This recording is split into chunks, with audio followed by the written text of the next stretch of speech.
Welcome, ladies and gentlemen, to the monastery, the open bar of the internet, the world's greatest shit show, and the place where we, the good brothers and sisters of this most holy of temples, seek enlightenment through the drunkest, craziest, and most batshit ways possible. I am your one and only gaming monk, better known as Mildra, and with me is my good brother, a newcomer into the temple. Jeez, I'm getting thrown off for so many scripts. Coming to us with the currently developing and currently crowdfunding a print run of Paratype, the one and only MegasomaMars, or just Mars. Hello. How you doing today, man? I'm doing good. So, bit of a tradition around here is opening with the humble beginnings, in a sense. So, with that in mind, I'd like you to walk me through your first introduction to role-playing games and what made it stick. So I'm actually one of the people that was doing role-playing before I joined role-playing games. I used to write in, like on forums style back in the day when I was a kid. Yeah. Do kind of forum style stuff, and that was before, it wasn't like even play by post. It was just kind of talking back and forth, mostly writing these really bad stories with my friends.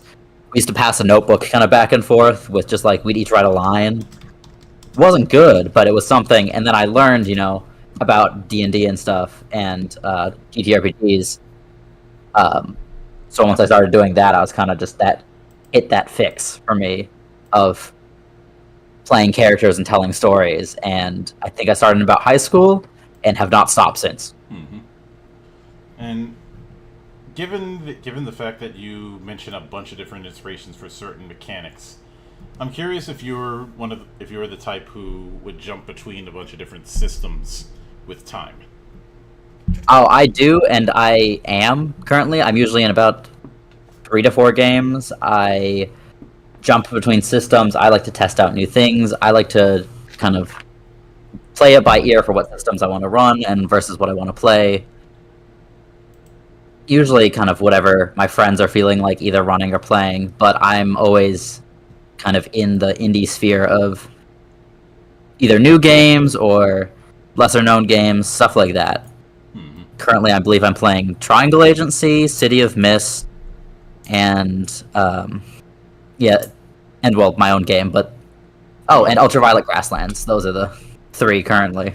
2 out of those 3 have had their time in my temple. Hey, there you go. So, I've interviewed the dev of Triangle Agency. I've interviewed the dev of City of Mist twice. They're good games.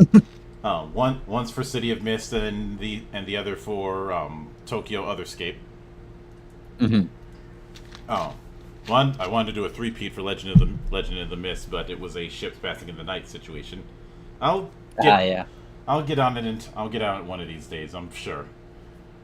So, with Paratype and the type of game that it is, with some of the stuff that you had dipped around in, were any of them post-apocalyptic games? No, actually.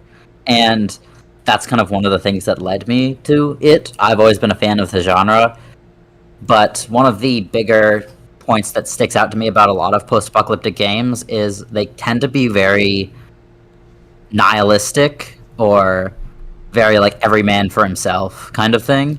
And that's something that I wanted to change a bit when I made Paratype. I didn't want to have a game where it's kind of like, the world is over, every man for himself. Because I feel like, either in the real world or in an idealized version of, if everything were to come to an end, there would still be people helping each other, and I feel like you'd need to work in groups to actually manage to do anything. You're not going to, like, John Wick your way through the apocalypse. You kind of need other people to keep going. That, and if you look at some of the more popular post-apocalyptic stories, it usually finds a way to regress into something akin to a western, the black hat and the white. Yeah. Hat.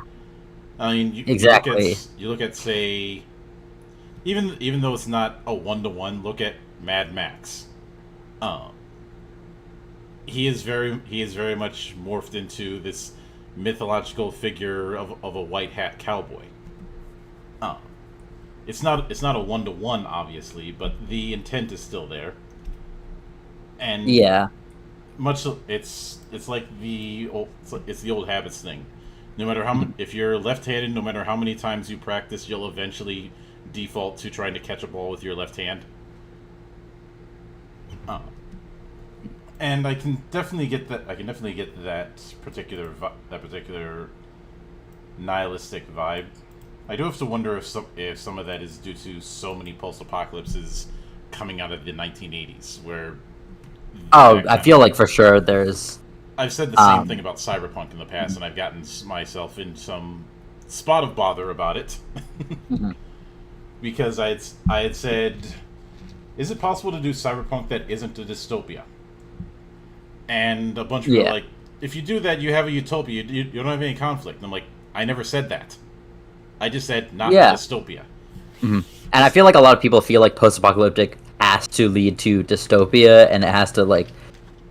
And I'm not like pro-apocalypse, but I feel like people have the potential to kind of rebuild after. A lot of people kind of seem to be like, it's the end, and whatever you do is futile. So, might as well kind of go crazy, or everyone has, or there's nothing left to kind of do anything with. I have seen a few people take the approach of what's been called post-apocalypse, where things went to shit, but a lot of time has passed and new civilizations have started to crop up. Yeah, and that's a genre that I tend to like, where it's the kind of almost speculative reality. Yeah, and I am curious, since you brought this kind of thing up, has anyone brought up Gamma World to you? No, actually. That is surprising. I would have figured somebody would have brought that kind of thing up. But I've had a few different things brought up to me. A lot of people tend to say like Fallout when I bring up, like, just because I had, for a lot of the Paratype work, it was set in around like Arizona. So a lot of people went, oh, Fallout, but bugs.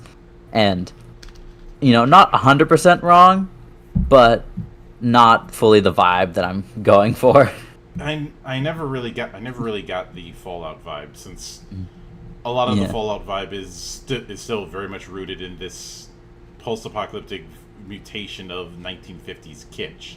Yeah, it's very like based upon an era in the Cold War, and Whereas I just did not get that vibe from what I was able to read when it came to Paratype. Now, that's good.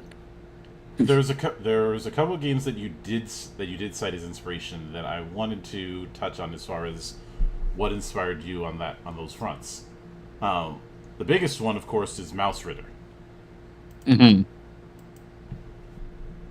So I played Mouse Ritter for about half a year to a year over quarantine with a friend of mine, and the most interesting aspect I found about it was the inventory system and kind of how hands-on it was. It felt a lot more video game-esque to me than traditional systems. A lot of games have, like a weight limit, or you have 10 slots. While this, it matters more of the size of items, and you physically write those into your sheet where it's built so they take up a certain amount of, I forget if it's cubes or like slots, but the size of items will vary, and you kind of fit them into your inventory based upon that. And I thought writing something like that could be fun, especially for a system that leans a bit more towards survival and having to kind of pack a bunch of random items together.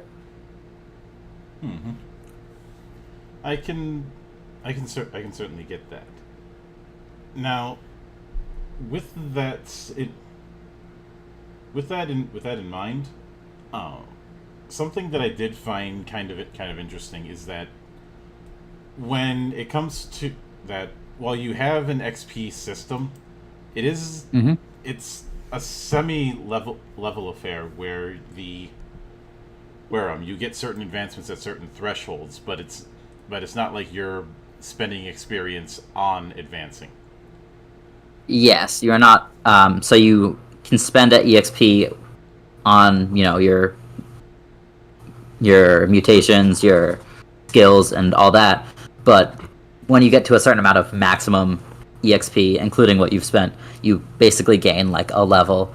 And that's because I don't really like traditional leveling systems, and I'm not a huge fan of EXP based on fighting monsters because I feel like if you gain EXP purely by fighting monsters, then kind of why not just kill a bunch of goblins kind of thing? Like then you're just going to kind of be farming and grinding for EXP. Well, I want players to be able to explore the world more and kind of gain experience through actual experiences. So I tend to give EXP by session or, as I'm doing in the module, by area Mm-hmm. to kind of help encourage that kind of growth of character and just let characters kind of do what they want and looking around in the world that they're put in versus particularly trying to fight more or do a bunch of level requirements for things. Yeah. Although fighting's going to happen when you're trying to survive in a hostile world with giant ass bugs. Mm-hmm. That is true. Though you also got to know when a good time to run is, because I did make the game specifically. Combat is kind of hard and fast. There are no rolls to hit. Things just hit. Mm-hmm. So damage is inevitable, and fighting big bugs, you have to know where to pick your battles. Is something I definitely wanted to kind of ingrain in people. Is that this isn't as much of a power fantasy as other games are, and it's easier to kind of get hit down than games where you have a shield and an AC and similar things. Yeah. So kind of using your brain in combat as well is a very important thing. Mm-hmm. And to that end, I couldn't help but notice the dialogue system that you have here. Yes. Where did So, the inspirations for that come from, and what were the goals? that came from just a lack of kind of seeing something like that acknowledged mostly in gameplay. It's still a bit of a work in progress. I've gotten some feedback on it, and I'm kind of working that in now. But the basic idea is, I feel like a lot of games employ combat as the solution to any kind of conflict, especially with people. When in reality, I feel like most, like a bandit isn't going to fight to the death over something. I feel like most people can probably be talked out of a situation.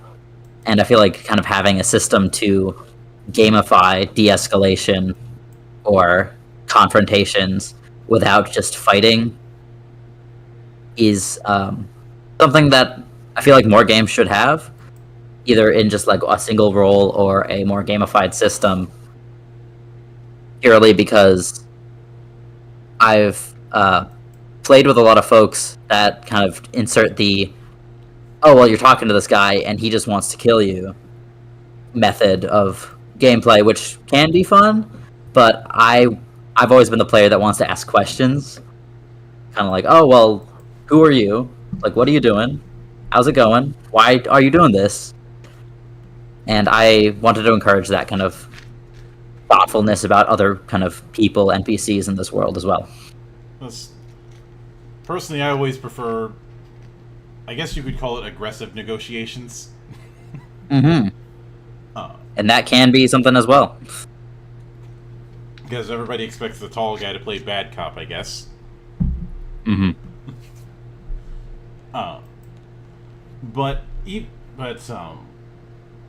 I think the other thing that is an interesting move is utilizing a hacking mechanic, which is something you don't see as often in post-apocalypses. There's usually this idea that all that old technology is completely useless now. Yes. So, I particularly made like Paratype takes place in a post-apocalypse that's generally considered somewhere vaguely in, the future of the 2000s. So not like a lot of the kind of 80s or 90s nuclear apocalypses, and the apocalypse itself doesn't matter. But there are sparse pieces of technology here and there, and I feel like people wouldn't exactly give up on these, especially if they have things like generators and power. So for that, I wanted to lean more towards the kind of zombie apocalypse style setting where they can have these things, and they're no longer on a mass scale, but you might find an old safe that's still locked with a generator running. Mm-hmm. This was actually brought up because when in my playtest, I ran a 2-year-long playtest. I had a player who was really kind of brainiac character and really good with technology and wanted to hack a bunch of things all the time. So eventually I ended up making a kind of mini mechanic for it to particularly work with kind of security systems and things that you might be trying to get into that might still be up and running. Mm-hmm. As well as the fact that currently in the module and now in the game, I'm adding another, I suppose, type of human class, maybe. You always play as a human in Paratype with modifications or without, but currently I'm now separating that into organic human and artificial, so robot, clone, etc. And synthetic of some degree. So having kind of more technological ties to this like kind of dead world and these remnants of what happened before. Mm-hmm. Yeah, and which is a good call to make because when it's left vague regarding what caused the apocalypse, there's a lot of wiggle room for potential story elements there, depending on what sort of caused it. And I want jams to be able to kind of choose what they're thinking, or if you're doing the module, kind of have that be revealed as you go over things. But because I feel like everyone wants their own story to tell about, maybe it was some kind of war thing, or maybe it was global warming, or a mass extinction event, some meteor hit the Earth, Yellowstone erupted, stuff like that, where everyone has their own idea of how things are going to end. Mm-hmm. And I feel like at the end of the day, it doesn't really matter because you're here now. Yeah, I believe that's the reason why a lot of post-apocalyptic stories tend to skim over that. Mm-hmm. Because, well, it's not like knowing what happened is going to unfuck the planet. Yeah, you can't exactly save everything now that it's gone. You can't undo that. Yeah. Now, with that in mind, since obviously the big threat that's front and center is the large insects all over the place. What made you want to go with giant insects as the threat? So, insects and like arthropods in general have been a special interest of mine for quite a bit, and I've always loved them. They're something that I find very interesting, as well as I have always been a fan of horror movies, and that includes the old kind of like Attack of the Giant Killer Leeches, like old like kind of 70s kind of cheesy campy movie. So that kind of led me to the idea of these kind of giant, almost prehistoric bugs that both, resemble real world insects, and I feel like can kind of teach people a little bit, even if it's through like, oh, did you know that the bombardier beetle shoots acid, to like, more basic information. Because myself, I learned a lot just by writing the game and kind of looking things up. I'm a scientific illustrator. I've done illustrations of beetles for, publications and journals and whatnot. And I kind of wanted to share that interest through like a story. Yeah. Which certainly fits. And there was that anime a few years ago, The Island of Giant Insects, that some people may have been a bit squeamish about because it did its job a little too well. Yeah. Uh, then again, you brought up the Cronenberg version of the Fly, so Yes. Which if anybody's watching a Cronenberg movie, by this point you should know what you're getting yourself into. Like if somebody watches one of his movies and gets shocked at the body horror, I'm like, it's Cronenberg. What the hell did you expect? Yeah. It's like somebody eating spicy food and then being shocked that it's spicy. Mm-hmm. But given the fact that you emphasize the whole working together part, that this isn't an individualistic wasteland, how do you carry that particular thing out on the mechanic end of things? Mechanically, there are no classes, but there are a lot of kind of niche substats. So you have your regular stats, and then under those you have what's usually referred to as skills, but there is another thing called skills in this game, so I call them substats. That's things like piloting, mechanics, which is under crafting, technology, knowing about the world, stuff like that, as well as being able to kind of hybridize different bugs and take on quite literally different spaces. Mm-hmm. Some people might want to play a character that can fly and shoot from above. Others, I've had a person play a character who could camouflage themselves, and they would come up and, like, using like scorpion venom, sting someone, and then just run away, like turn invisible, kind of rogue style, while other people might want to just grapple people or drop from the air. So taking on little different kind of niches, but being able to kind of build your own character through choosing different abilities and skills and stuff. Because if you try and be good at everything, you'll kind of be good at nothing. Mm-hmm.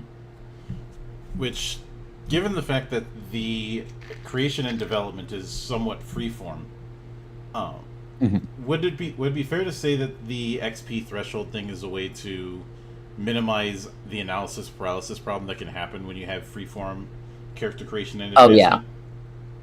Yeah, that's also why players need to actually, if they want a certain type of modification from a bug, actually hunt down that bug or otherwise get access to one. It's very much a symptom of, if you want to get an ability from a creature, you have to actually fight and defeat it. Mm-hmm. That way you can't just have this like endless amount of options and kind of get that choice paralysis. Mm-hmm. And so they might be presented to you, but hang on a second.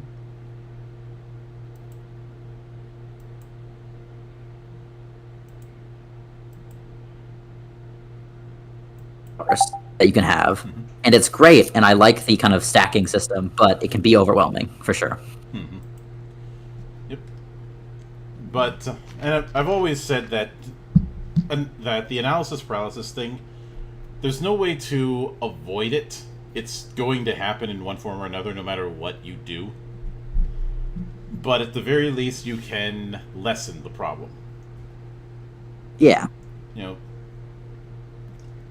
the odds may be low that you get into an accident, but it's better to have the seatbelt on so that when you do get into it, the worst you have to deal with is some whiplash. It's better to let a character start to kind of find their niche and then have more choices than to just start with, a billion choices. Yeah.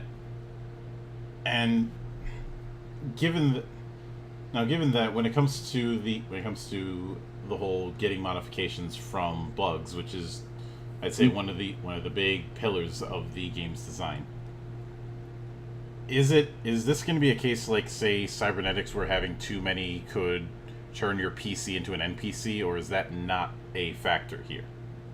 That is not really a factor, though there is because the main part of the game is this kind of almost like transhuman, like, do what you can to survive, and if that means not being human, what did it mean to become a person in the first place?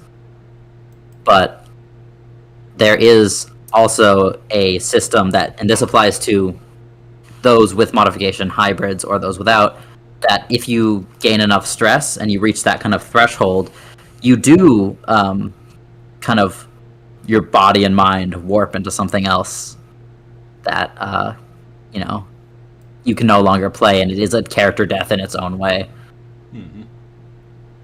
But that's more of an effect of kind of being out and seeing things. Yeah, that wouldn't exactly be the case of, oh, you take too many, now you're no longer human, and now you have to give up your character sheet to the GM. Yeah, I very much am of the mind that in this game, at least, humanity is what you make it, and you can have 6 arms and lots of eyes and whatnot, but you can still be a person. You might be a weird looking person, but a person's a person. And we see plenty of weird enough people just in the day-to-day life. So how much of a change would it be to see someone with extra arms? Plus, I've been to the circus before.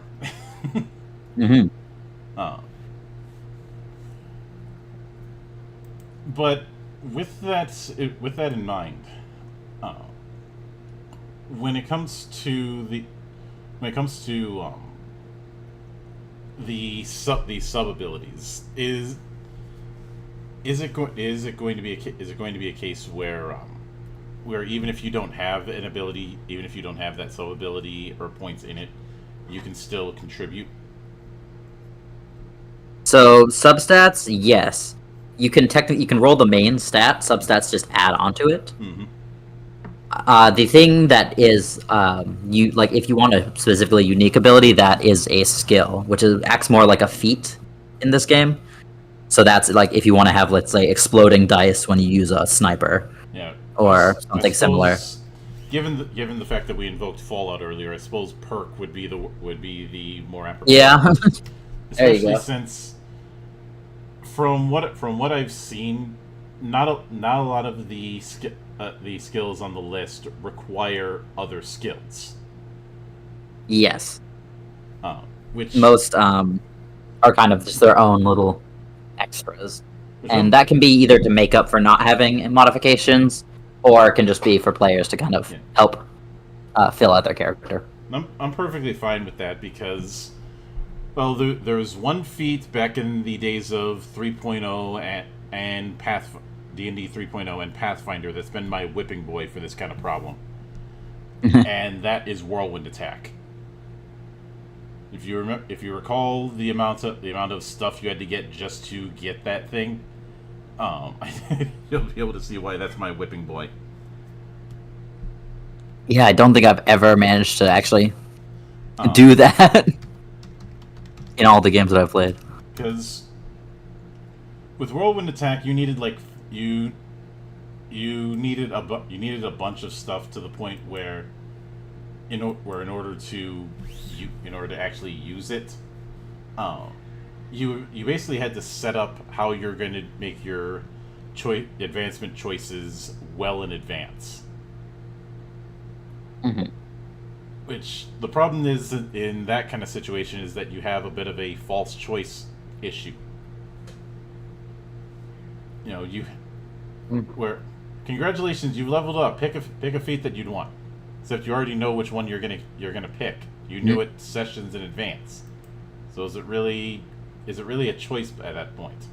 I also feel like at that point too, you're not really choosing feats based on maybe what your character might get. It's more of you trying to focus on getting, this one thing, or particularly trying to kind of figure out how to get through that kind of skill tree to the thing that you want, versus taking some shit picks so you can get the one you actually want.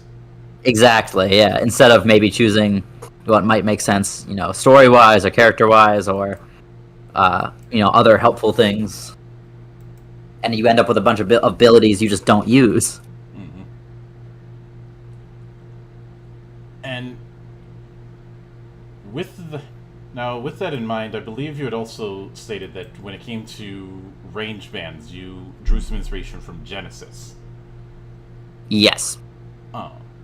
what was your first exposure to the Genesis system? Was it the core Genesis? Was it the predecessor in the Star Wars trilogy? It was Edge of the Empire, yes.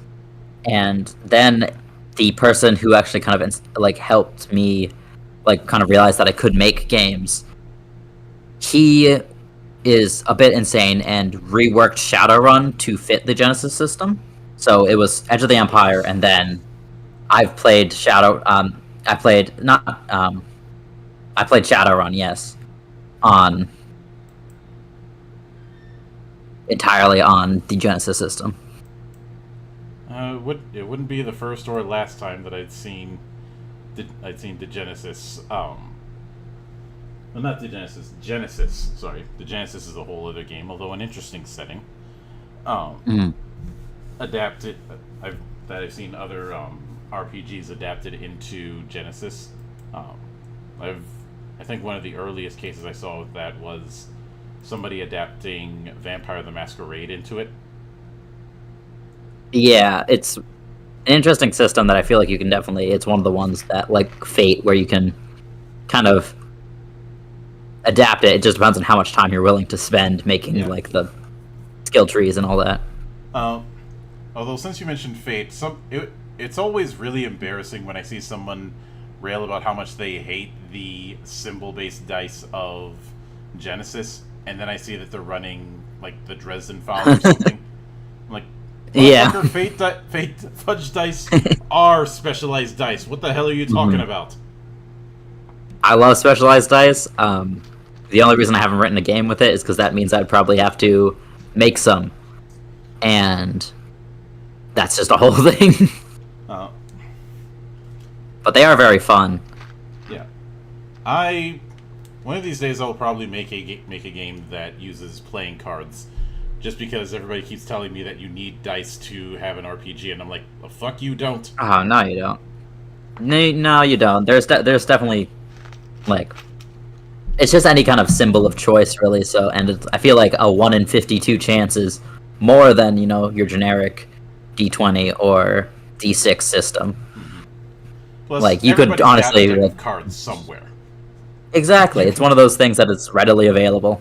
You can get them. You can get a deck of cards in gas stations, for God's sake. I'm of the mind that a TTRPG can be anything, and that includes flipping a bunch of sticks and seeing which direction they land in. Well, when I didn't have D6s back in the day, I used number 2 pencils.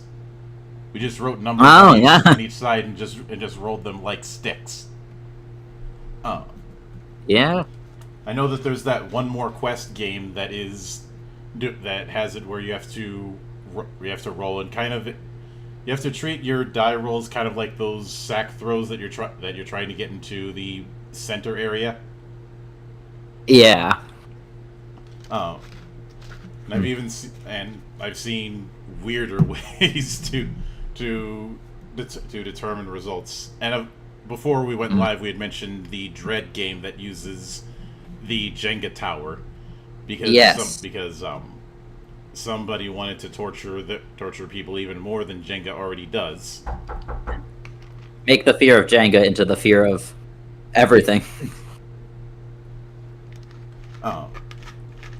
Then again, there was that old Strategio war game way back in the 19th century that used a spinning top as its equivalent of dice. Maybe I think we should bring that back. Yeah, I mean, there are several, historic games that use that use tops and all that. Especially, I mean, by that point, it's just a dreidel with extra steps. Yeah, I was gonna say that's what a dreidel's used for. It's for a game. It's not for like a role-playing game, but it wouldn't be hard to take that kind of I'm fairly shape certain and make it into somebody's done something. it. Oh, for sure. If they're not, they should. enough time and creativity. Somebody will have done it. I know I had a bit of a habit of creating board games just based on an idea of, hey, what if we mixed X with Y, and nobody stopped me. But yeah, pretty much. I did, but even with all that, I am curious if you think Paratype is a game that could handle hex crawling very well. It's not something I fully tried out, but I feel like hexes could work very well. I know in the module that I'm thinking of using a hex-based map to signify the eastern side of the United States instead of just going off of a regular map of the United States, because you can actually them all into a relatively decent hex. Mm-hmm. So as you're kind of crossing things off. And obviously, hexes seem to fit well with the bug theme. But the game itself doesn't really use or at least I'm moving away from the use in my more recent versions of the kind of like 5 foot by 5 foot system, and I feel like it would fit the range bands relatively well. The game is made a bit more OSR to be played like. I mean, it's not OSR in the like presentation of the game, but it's made to be played kind of zero their mind pretty easily. Mm-hmm. However, you can also use a map if need be, and I have. And I feel like hexes could do a decent job at that. Yeah. And obviously, I don't think OSR should have a monopoly on hex crawl as a concept. Oh yeah. Much in the same way, I don't want any one post-apocalypse to be the default when it comes to that concept. Yeah. That's part of the reason I have a love-hate relationship with the way people treat fantasy. This idea that it has to be that British Isles pastiche.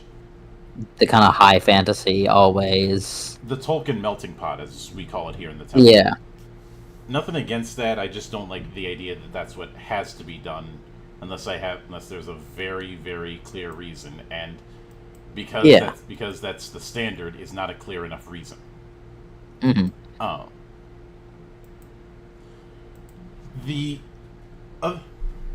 The other thing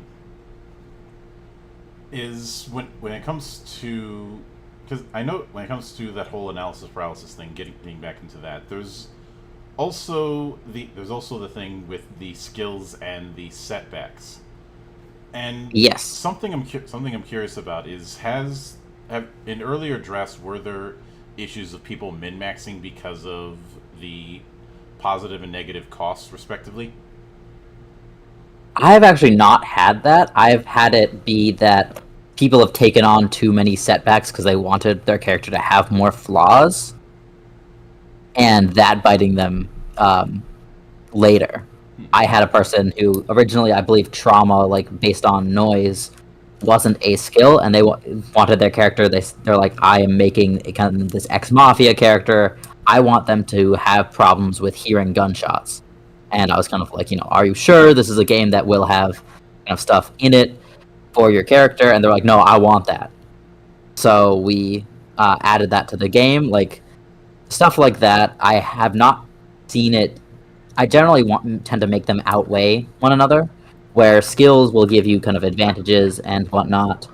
You could theoretically take all, like, 50 of them, but then you would have an insane amount of downsides, and your stress would be at like the peak, kind of very much if you were trying to do everything all at once. Normally, you would get extremely stressed out, which in this game can lead to just as bad a time as it is losing all of your HP. Except, even then, you get death saves. You do not get any kind of save once you hit your full stress. Mm-hmm. The way you're describing it, it's sounding like hitting stress thresholds is just as much of a problem as hitting HP. In fact, it might be a bigger problem. Yes, it's a bigger problem because it kind of adds up. And unlike HP, it's harder to bring back down. Yeah, and a lot of setbacks and stuff use stress. Mm-hmm. So if you were to take on a whole bunch, your character could kind of not function in hot weather, not function in cold weather.